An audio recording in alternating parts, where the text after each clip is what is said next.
नमस्कार, मैं हूं साहिल जोशी। दंगल में आपका स्वागत है। मिडिल ईस्ट की जंग के साइड इफेक्ट अब भारत में साफ दिखना शुरू हो चुका है। देश में गैस और तेल की कमी के बीच आज लोकसभा में प्रधानमंत्री नरेंद्र मोदी ने पहली बार सरकार की नीति, अभी तक उठाए गए कदमों और युद्ध से प्रभावित देशों से संबंध कूटनीति पर खुलकर बात की। अपना स्टेटमेंट उन्होंने आज पार्लियामेंट के सामने रखा। उन्होंने एक बार फिर दोहराया कि भारत हमेशा से शांति का पक्षधर रहा। पीएम मोदी ने एनर्जी प्लांट्स और नागरिकों पर हमले की कड़ी निंदा करते हुए इस पर तत्काल रोक की मांग भी की है। इतना ही नहीं, उन्होंने कहा कि भारत के युद्ध में शामिल सभी देशों से काफी अच्छे संबंध हैं और उन्होंने इशारों में होर्मुज के रास्ते भारत आ रहे गैस और तेल के जहाज को भारत की बड़ी कूटनीतिक जीत बताया। उसके साथ ही प्रधानमंत्री मोदी ने कहा कि भारत में अभी गैस, तेल और खाद पर्याप्त मात्रा में मौजूद है। भारत के लिए अच्छी खबर यह भी है कि होर्मुज के रास्ते एलपीजी के 2 और जहाज भारत आ रहे हैं। इस सब के बीच में प्रधानमंत्री मोदी ने अफवाहों और कालाबाजारी करने वालों पर कड़ी कार्रवाई की बात भी की है। उसके साथ साथ विपक्ष पर निशाना साधा और उसे नसीहत देते हुए कहा कि अफवाह उड़ाने वालों को सफल नहीं होने देना। प्रधानमंत्री ने यह भी अपील की है कि देश की संसद से जंग के बीच एकजुटता की आवाज जानी चाहिए। और इसके साथ ही मोदी ने खाड़ी के देशों में फंसे भारतीयों की सुरक्षा को प्राथमिकता करार देते हुए आंकड़े भी गिनवाए कि कितने भारतीय वहां पर फंसे थे, उनको भारत लाने में भारत सरकार कामयाब रही है। उसके साथ साथ ईरान से भी कितने भारतीय वापस आ चुके हैं। लेकिन उसके साथ साथ प्रधानमंत्री ने यह भी बात कही है कि यह पूरा मामला गंभीर है और सरकार इसके लिए सतर्क और पूरी तरीके से तैयार भी है। तो इस पर हमारी नजर बनी रहेगी और दंगल में इस पर हम चर्चा करेंगे। लेकिन इससे पहले प्रधानमंत्री ने आज अपने पहले बयान में क्या कहा पार्लियामेंट के सामने, जरा एक बार वो देखिए। भारत में बड़ी मात्रा में कच्चा तेल, गैस और फर्टिलाइजर जैसी अनेक जरूरी चीजें हॉर्मुज स्ट्रेट के रास्ते से आती हैं। युद्ध के बाद से ही हॉर्मुज स्ट्रेट में जहाजों का आना जाना बहुत चुनौतीपूर्ण हो गया है।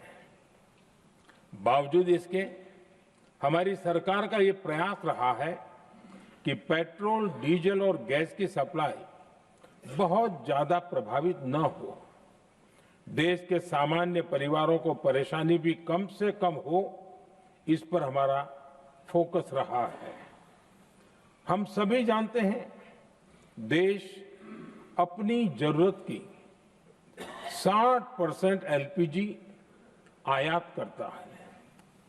इसकी सप्लाई में अनिश्चितता के कारण सरकार ने एलपीजी के डोमेस्टिक उपयोग को प्राथमिकता दी है। अब इस संकट को 3 सप्ताह से ज्यादा हो रहा है। इसका पूरे विश्व की अर्थव्यवस्था पर, लोगों के जीवन पर बहुत ही विपरीत असर हो रहा है। इसलिए पूरी दुनिया इस संकट के जल्द से जल्द समाधान के लिए सभी पक्षों से आग्रह भी कर रही है। अध्यक्ष महोदय, भारत के सामने भी इस युद्ध ने अप्रत्याशित चुनौतियां खड़ी कर दी हैं। ये चुनौतियां आर्थिक भी हैं, नेशनल सिक्योरिटी से जुड़ी भी हैं और मानवीय भी हैं। युद्धरत और युद्ध से प्रभावित देशों के साथ भारत के व्यापक व्यापारिक रिश्ते हैं। जिस क्षेत्र में युद्ध हो रहा है, वो दुनिया के दूसरे देशों के साथ हमारे व्यापार का भी एक महत्वपूर्ण रास्ता है। जहां तक डिप्लोमेसी की बात है, भारत की भूमिका स्पष्ट है। शुरुआत से ही हमने इस संघर्ष को लेकर अपनी गहरी चिंता व्यक्त की है। मैंने स्वयं भी पश्चिम एशिया की सभी संबंधित नेताओं से बातचीत की है। मैंने सभी से तनाव को कम करने और इस संघर्ष को खत्म करने का आग्रह किया है। भारत ने नागरिकों, एनर्जी और ट्रांसपोर्ट से जुड़े इंफ्रास्ट्रक्चर पर हमलों का विरोध किया है। कमर्शियल जहाजों पर हमला और हॉर्मुज स्ट्रेट जैसे अंतर्राष्ट्रीय जलमार्ग में रुकावट अस्वीकार्य है। भारत डिप्लोमेसी के जरिए युद्ध के इस माहौल में भी भारतीय जहाजों के सुरक्षित आवागमन के लिए निरंतर प्रयास कर रहा है। युद्ध शुरू होने के बाद से लेकर अब तक 3,75,000 से अधिक भारतीय सुरक्षित भारत लौट चुके हैं। ईरान से ही अभी तक लगभग 1,000 भारतीय सुरक्षित वापस लौटे हैं। इनमें 700 से अधिक मेडिकल की पढ़ाई करने वाले युवा हैं। इस युद्ध के कारण दुनिया में जो कठिन हालात बने हैं, उनका प्रभाव लंबे समय तक बने रहने की आशंका है। इसलिए हमें तैयार रहना होगा, हमें एकजुट रहना होगा।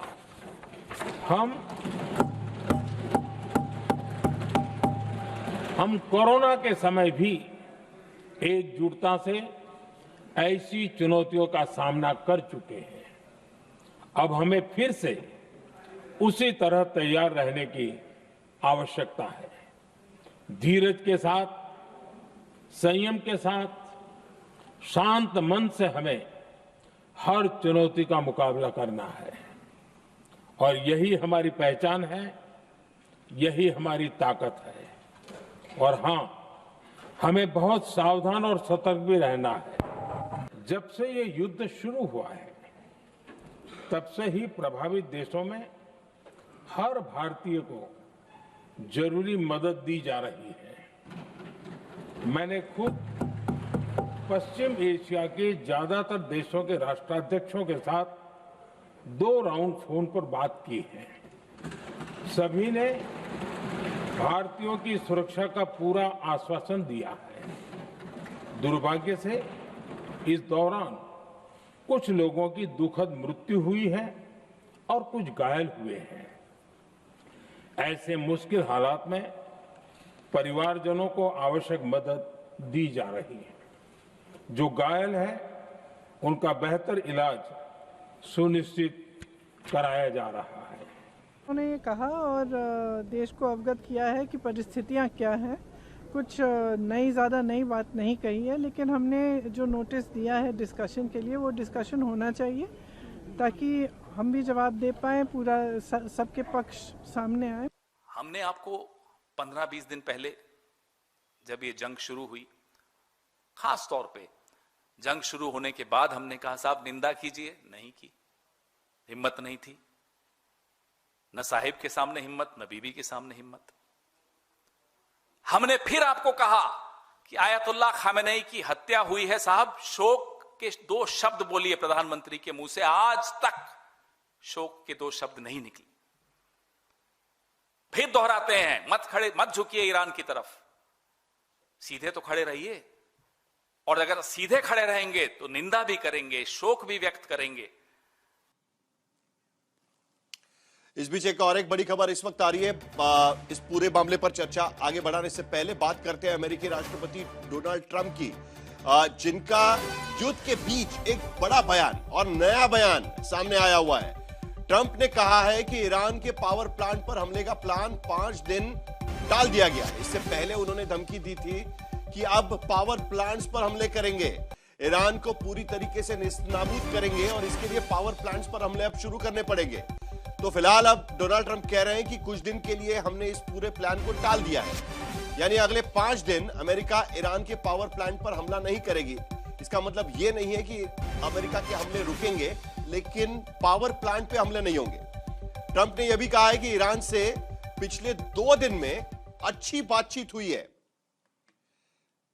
तो एक अच्छी खबर युद्ध के बीच में, क्योंकि अगर ईरान और अमेरिका की बातचीत सफल होती है तो हो सकता है कि जो फिलहाल युद्ध के काले बादल छाए हुए हैं सब जगह पर और इसका इकोनॉमिक असर भारत पर भी हो रहा है, वो कहीं ना कहीं रोकने में कामयाब हो पाएंगे।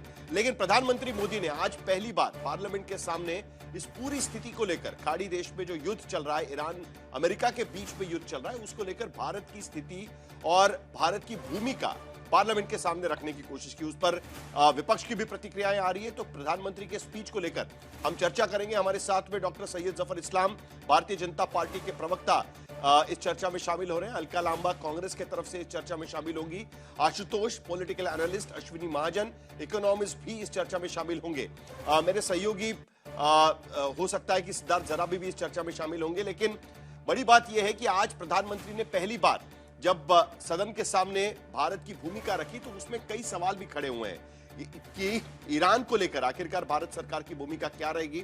उन्होंने एक पूरा प्लान चार्ट आउट किया हुआ है देश के सामने कि लॉन्ग टर्म प्लान भी हमारा क्या हो सकता है, मिड टर्म हमारा प्लान क्या होगा और फिलहाल तुरंत तौर पर हम किस तरीके से मदद कर सकते हैं। लेकिन 3 सवाल मैं इस पैनल के सामने रखना चाहूंगा। पहला सवाल, क्या मिडिल ईस्ट की जंग पर प्रधानमंत्री मोदी की सरकार की नीति सही है?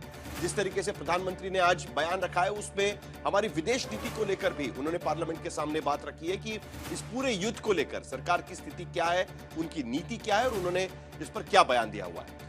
दूसरा सवाल, क्या गैस और तेल की कमी पर मोदी सरकार की तैयारी पूरी है?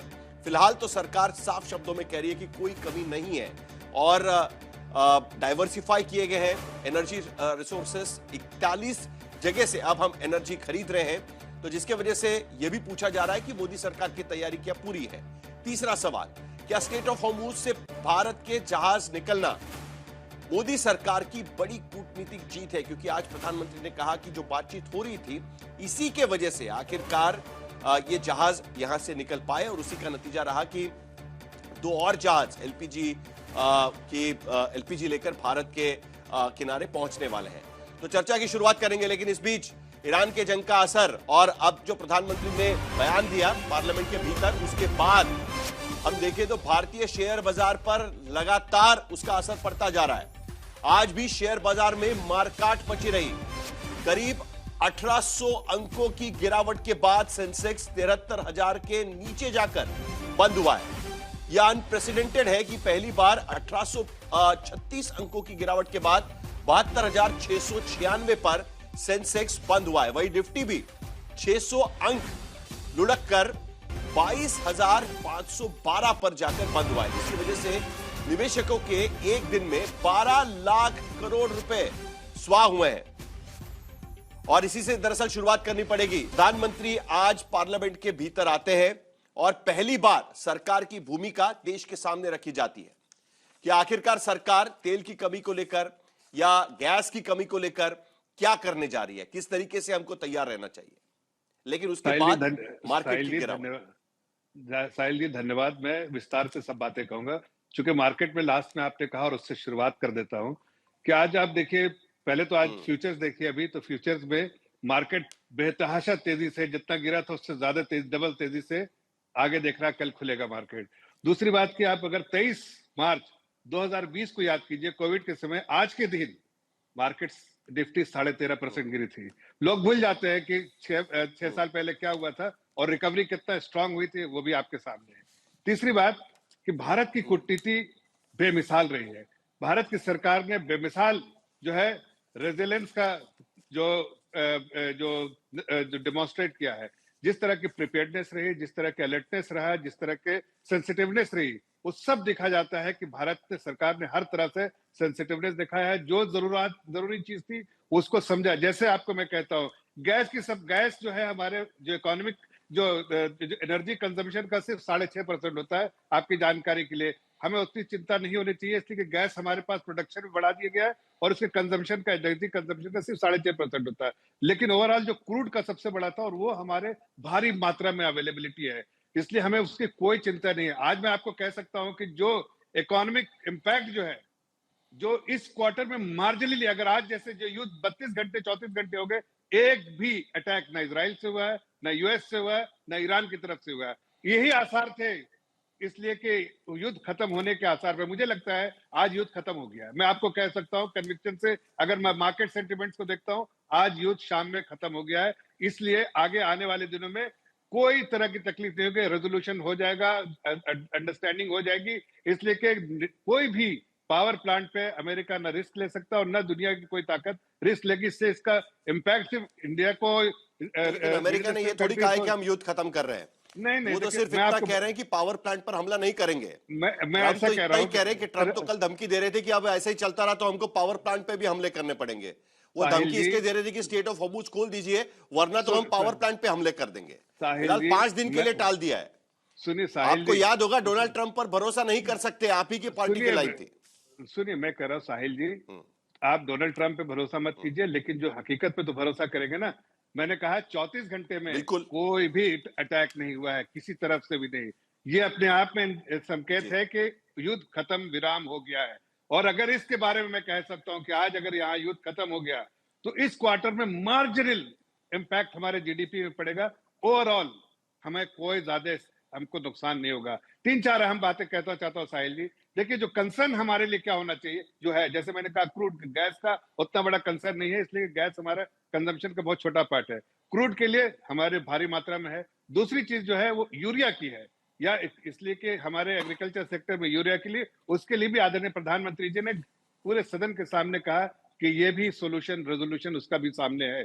तो हमारी कूटनीति बहुत अच्छी रही, इसलिए कि हम इजराइल के साथ भी रिश्ता बना के रखा, अमेरिका के साथ भी रिश्ता बना के रखा, यूरोपियन देशों के साथ भी, मिडिल ईस्टर्न देशों के साथ भी और ईरान के साथ भी। भारत अकेला देश है जो सबके साथ बात करने के इच्छुक था और सबके साथ बात करने कर सका और आराम से अपनी बातें कह सका। और कहीं ना कहीं देखिए, जो लास्ट कॉल आदरणीय प्रधानमंत्री जी का हुआ है, चाहे वो अमेरिका के ईरान के प्रेसिडेंट के साथ या फिर और भी खाड़ी के देशों के साथ या फ्रेंच प्रेसिडेंट के साथ, सब में उन्होंने कहा है डायलॉग के साथ इसका जो है कहीं ना कहीं जो रेजोल्यूशन निकालना चाहिए। मुझे लगता है दुनिया ने इस बात को माना है। और मुझे एक और चीज, लास्ट चीज कहता हूं कि देखिए, हो सकता है कि लोग अलग अलग बात करें, दुनिया के अलग अलग कंट्रीज को नुकसान हो सकता है। ओवरऑल जीडीपी, जो ग्लोबल जीडीपी है, उसमें हो सकता है कोई थोड़ा कंट्रैक्ट करे, लेकिन देश की जीडीपी में बहुत मार्जिनल असर पड़ेगा अगर यहाँ युद्ध विराम हो जाता है। और खाड़ी से आने वाले जो कंसर्न है, जो दुबई और जो खाड़ी के देशों में जो हमारे भारत के जो 1 करोड़ जनता रहती है, जीडीपी पर क्या असर होगा तो ये तो अगले साल पता चलेगा। लेकिन फिलहाल तो इंटरनेशनल एजेंसीज कह रही है, लगातार एक के बाद एक कह रही है कि उसमें कॉन्ट्रैक्शन हो सकता है।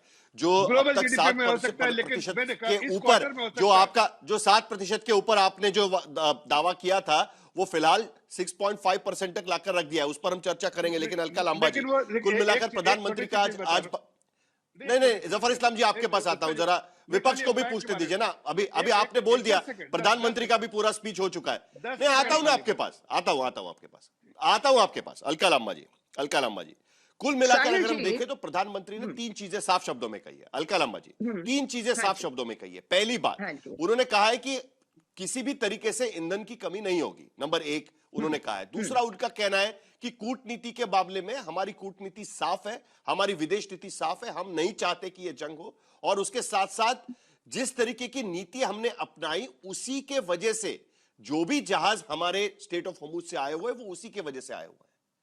आपको लगता है कि जो स्टेटमेंट आज प्रधानमंत्री ने दिया वो पूरी तरीके से सक्षम है, या आपको लगता है कि सरकार को और भी इस पर बात और साफ करनी चाहिए?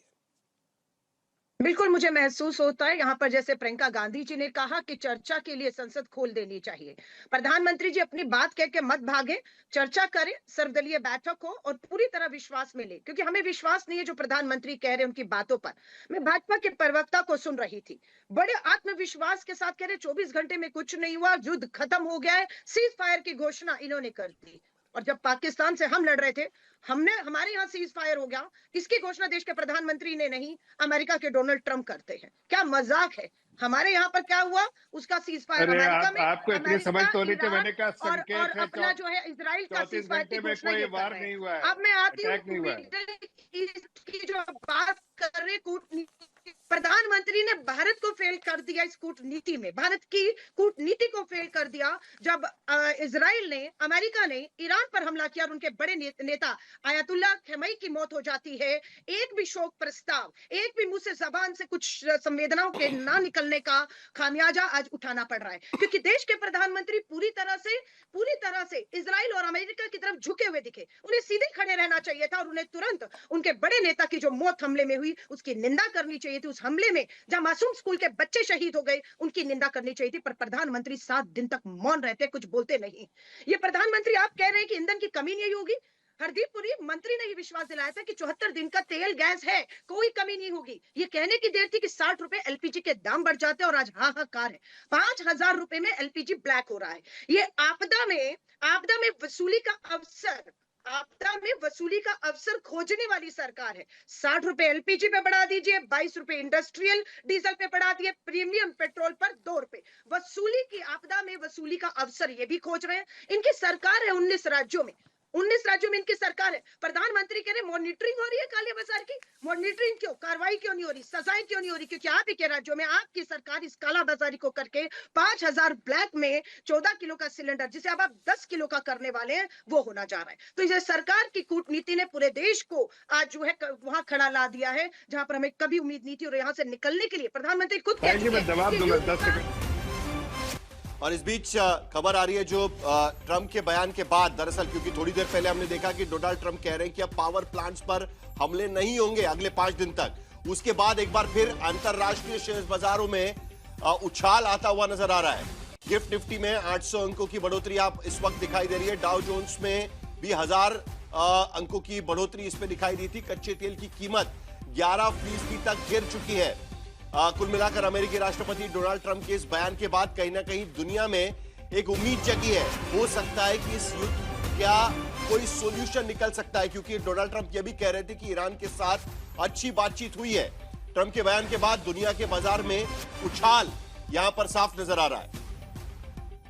डाउ फ्यूचर्स में 1000 अंकों का उछाल यह भी देखा गया है। यानी कहीं ना कहीं उम्मीद दुनिया में जताई जा रही है कि डोनाल्ड ट्रंप के इस बयान के बाद युद्ध की स्थिति सुधरने की उम्मीद हो सकती है। हल्का लंबा आपकी बात खत्म करिए, उसके बाद मुझे महाजन जी के पास। धन्यवाद साहिल जी। आपने कहा ट्रंप के बयान के बाद 11% कच्चे तेल की कीमतों में गिरावट आ गई। लाभ होना चाहिए, कर दीजिए भारत में कीमतें कम, पेट्रोल डीजल एलपीजी की। तब तो हम माने कि ट्रंप ने कुछ कहा और उसका असर ये हो रहा है। लेकिन उसका असर, उसका लाभ क्या भारत को मिलेगा या फिर पहले की तरह तेल कंपनियों को ही मिलेगा?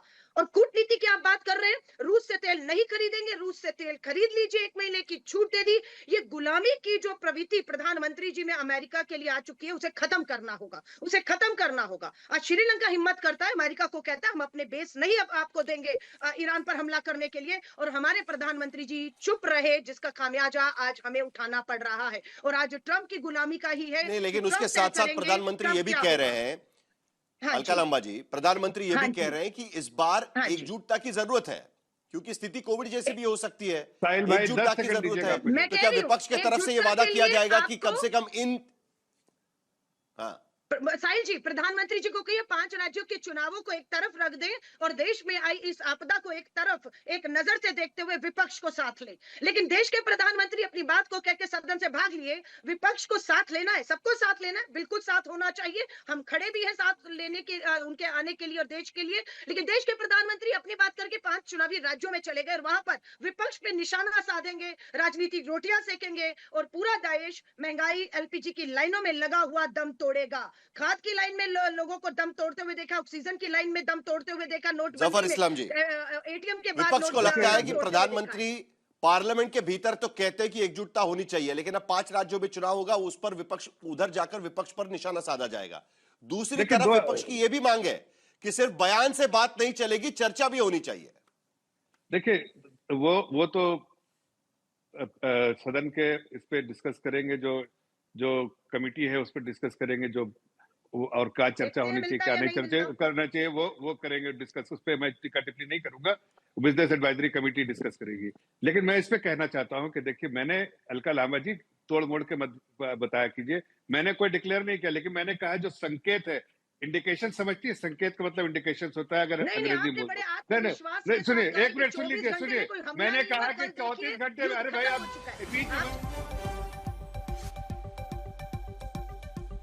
चलिए, इस झगड़े के बीच और एक बड़ी खबर, ट्रंप के दावे पर ईरानी मीडिया के हवाले से खबर आ रही है। ईरानी मीडिया के हवाले से एक और एक खबर बड़ी आ रही है कि अमेरिका के साथ कोई बातचीत नहीं हुई है। डोनाल्ड ट्रंप दावा कर रहे थे कि ईरान के साथ अच्छी बातचीत की वजह से वो ये फैसला ले रहे हैं कि अगले 5 दिन तक कम से कम पावर प्लांट्स पर, ईरानी पावर प्लांट्स पर हमला नहीं किया जाएगा।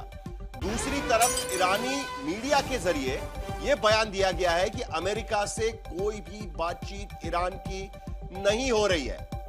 सैयद जफर इस्लाम, इसका मतलब साफ है कि यह युद्ध जल्द खत्म होने के आसार कम ही दिखाई देते हैं। डोनाल्ड ट्रंप कुछ और कह रहे हैं और ईरानी मीडिया कुछ और कह रही है, और किसी भी मध्यस्थ के जरिए बातचीत नहीं हो रही है, ईरान की तरफ से कहा गया है।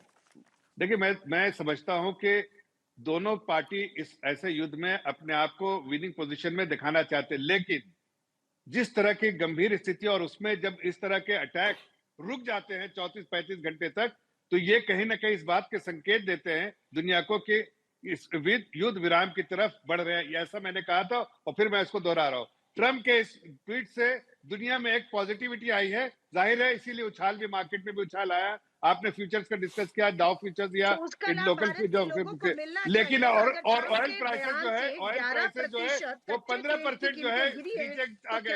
बीच मत बोलिए ना, 11% आपने देखा, अभी 15% नीचे आ गए। और आपको पता चलना चाहिए कि $60 में हमने बोला था, हमने अपने $60 में थे इस युद्ध का, और हमने दाम कुछ नहीं बढ़ाया, हमने दाम नहीं बढ़ाया ना। इससे समझ में आता है कि हमने एब्जॉर्ब किया उस कॉस्ट को। बीच में क्यों बोल रहे हैं? लोगों को समझ में नहीं आएगा आप क्या बोल रहे हैं। मैं तो कह रहा हूँ अलका लांबा जी, उनको जरा बोलने दीजिए, उनकी बात पूरी हो जाने दीजिए, दोबारा आपके पास आऊंगा मैं, प्लीज बीच में नहीं। मैं तो कह रहा हूँ इस तरीके से किसी को कोई भी बात समझ में नहीं आएगी।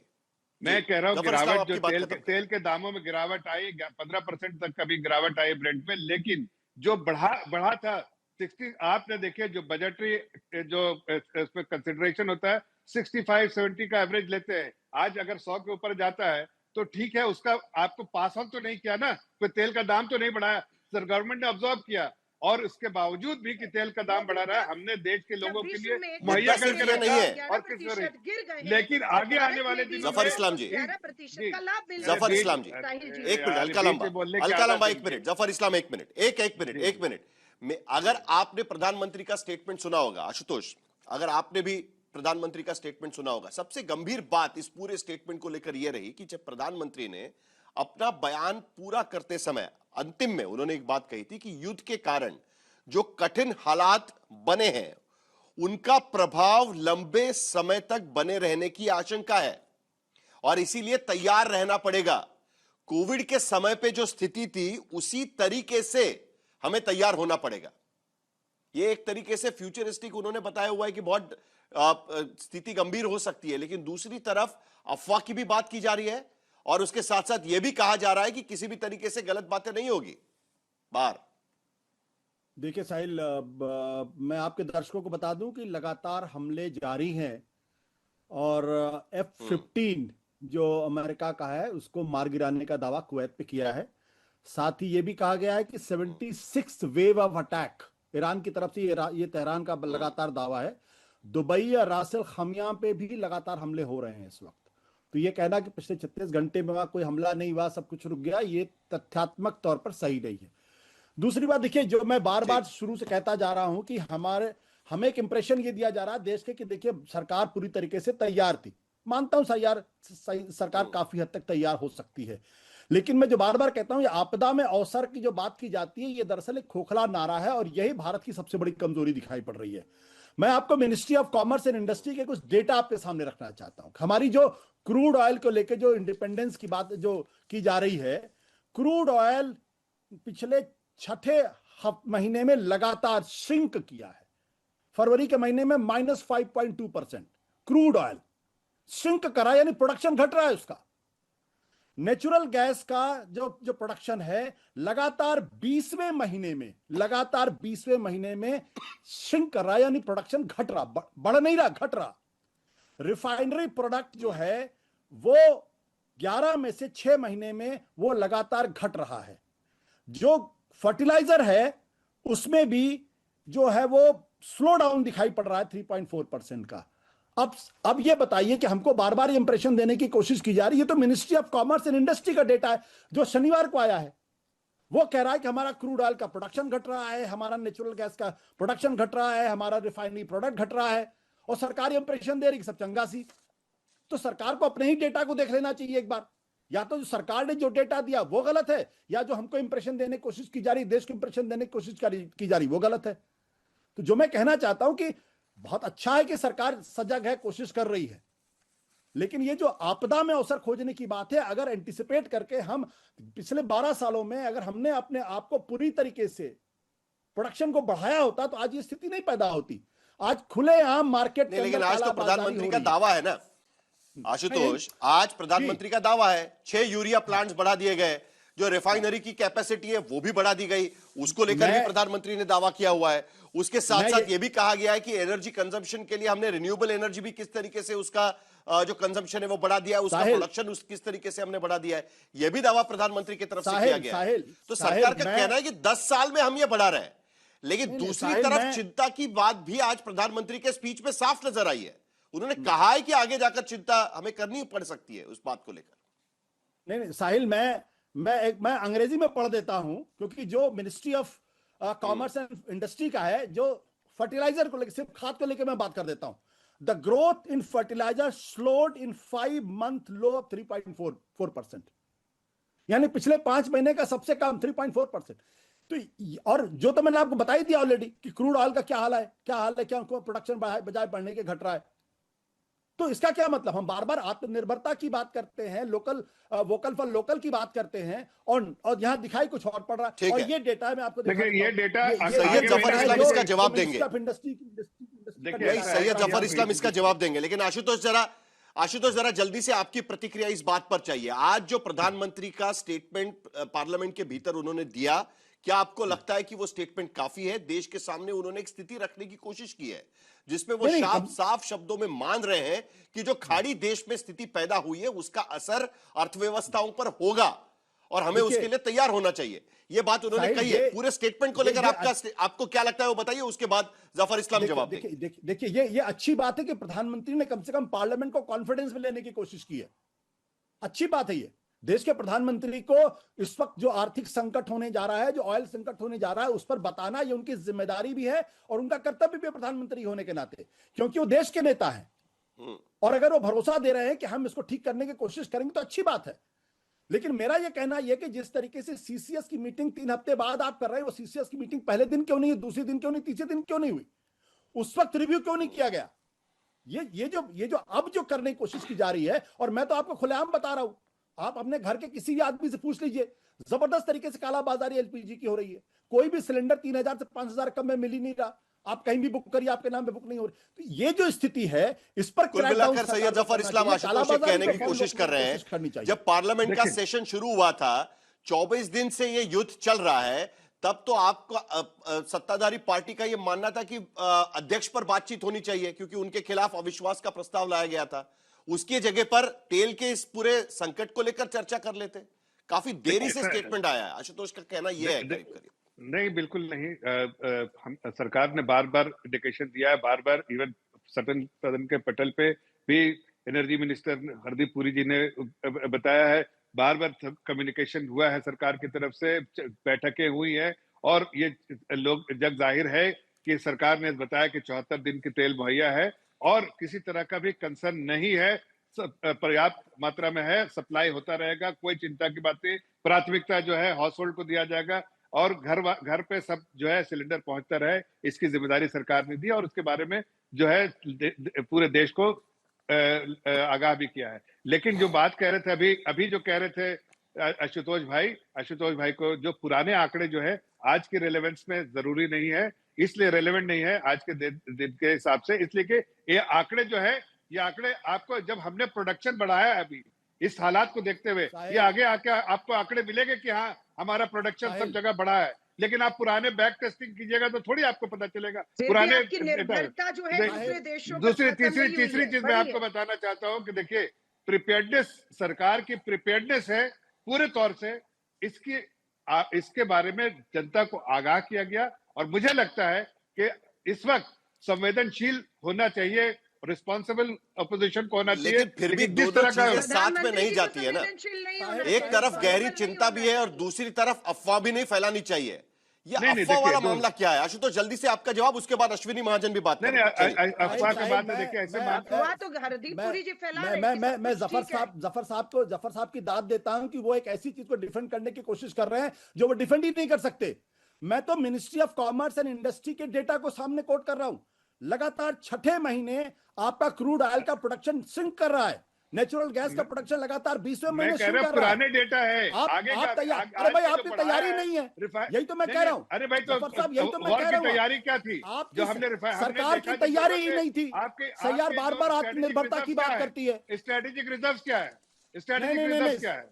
जफर साहब प्लीज आप मेरी बात सुनिए। हमने जफर नहीं, साहब अब आप हमने मेरी बात सुनिए। अपने आप बोल आज चुके, एक मिनट आप पड़ोसी आप बोल मुल्कों में चुके, मुझे देखिए मुझे क्या बोलने भाव दीजिए। आए। आप बोल चुके, एक पड़ोसी आप बोल मुल्कों चुके, में आप क्या बोल हालत चुके। बनी हुई है और यहाँ नहीं, पर क्या आप हालत बोल बनी, चुके, कितना मुझे आराम बोलने से- जरा एक मिनट, मेरा जरा एक सवाल मिनट, इस बात को एक मिनट लेकर आशुतोष, ये एक है। मिनट, एक मिनट। हाँ, मेरा ठीक सवाल है। इस बात को लेकर ये है। नहीं, कुल मिलाकर आशुतोष ये कहने की कोशिश कर रहे हैं कि पिछले कुछ महीनों में जिस तरीके से हम भारत के भीतर क्रूड ऑयल या रिफाइनरीज में जो ऑयल का प्रोडक्शन है वो किस तरीके से घटा है उसकी बात करने की कोशिश कर। लेकिन आज प्रधानमंत्री ने दो बातें और रखी थी कि कैसे तेल भंडारण भारत के भीतर 65 लाख मीट्रिक टन पर जाकर पहुंचा है और आगे वहां तक जाने की तैयारी उनकी चल रही है। और उसके साथ साथ तेल कंपनियों के पास भी अलग से भंडारण की व्यवस्था की गई है और उसके साथ साथ रिफाइनरीज की भी कैपेसिटी पिछले 10 साल में बढ़ी है, यह भी दावा प्रधानमंत्री की तरफ से किया गया है। लेकिन अश्विनी महाजन, कुल मिलाकर एक बात तो प्रधानमंत्री के आज के बयान से साफ होती है कि यह युद्ध शायद लंबा चल सकता है और उसके इकोनॉमिक इंपैक्ट भी हो सकते हैं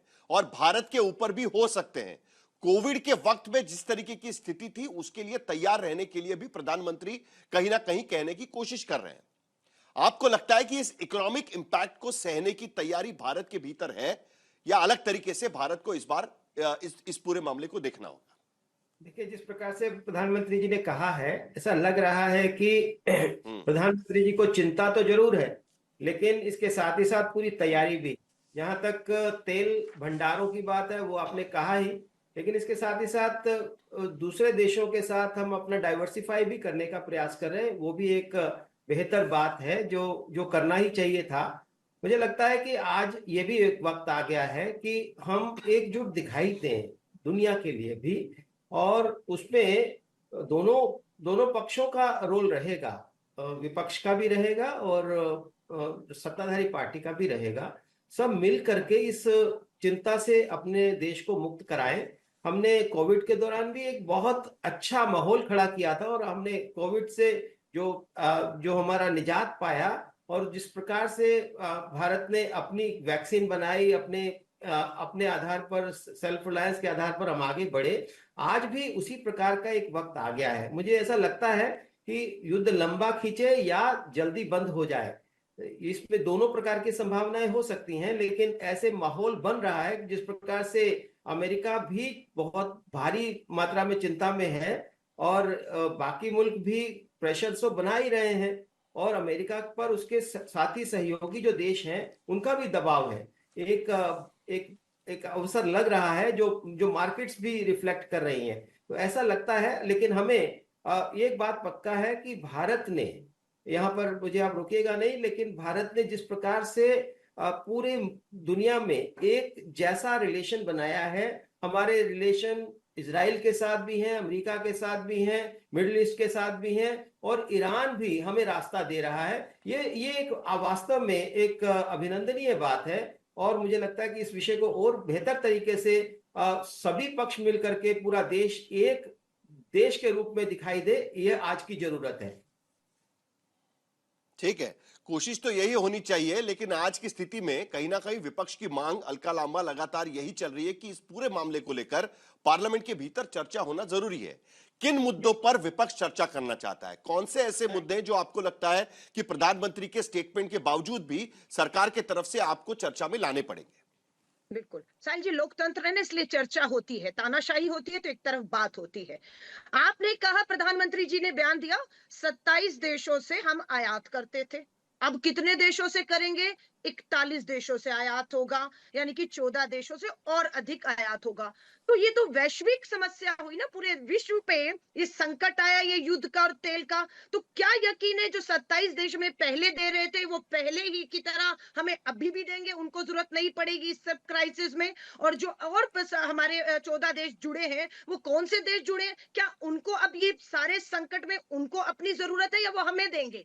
तो हम पहले 27 देशों से ले रहे थे, अब 41 देंगे। तो कुल मिलाकर आप देख लीजिए 41 देशों पे तो संकट नहीं है, संकट भारत पे आया है, और वो भी हमारी कूटनीति की वजह से आया है। और अभी ये जो अर्थशास्त्री जो भी है बता रहे थे कि हमें ईरान, लास्ट में उन्होंने ईरान का नाम लिया, जबकि ईरान हमारे दोस्तों में पहले नंबर पे खड़ा रहता था। उन्होंने कहा ईरान से भी अब रास्ते खुल गए हैं, ये बंद क्यों हुए थे? सबसे पहली बात कि हमारा पूरा 60% जो हमारी एलपीजी पर निर्भरता है, हमें तो आज के प्रधानमंत्री के बयान में भी ईरान का जिक्र कहीं भी नहीं दिखाई दिया है, कहीं भी जिक्र नहीं दिखाई दिया। लेकिन कुल मिलाकर जल्दी से सैयद जफर इस्लाम, मेरा समय खत्म हो रहा है, क्या विपक्ष की मांग के अनुसार क्या सरकार इस पूरे बात पर चर्चा करने के लिए तैयार रहेगी?